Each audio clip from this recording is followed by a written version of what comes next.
You know, most of the time, God's work is not fast.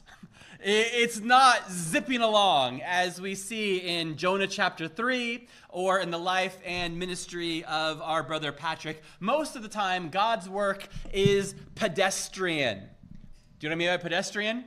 It means you got to walk. One step after the other. Slow and steady. Right foot, left foot. God's kingdom, most of the time, advances by one person getting saved at a time. One disciple being formed and shaped after the other.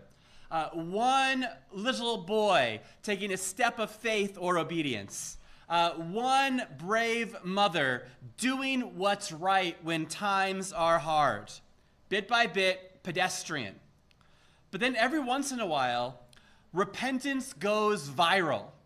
Sometimes many are swept into the kingdom of God all at once. Mothers and daughters, sons and fathers, lives are changed, generations are impacted.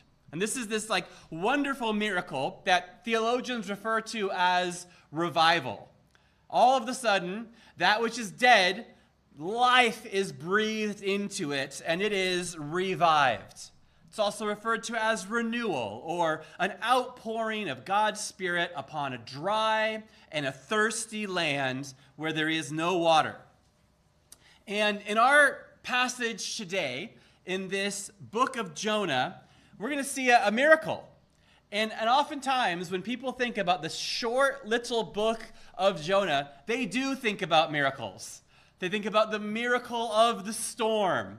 And then more than that, the miracle of the fish and the journey in its belly. But actually, that only gets 2 verses in the whole book. The last verse of chapter 1 and the last verse of chapter 2. And then here we come to the most impressive miracle of it all.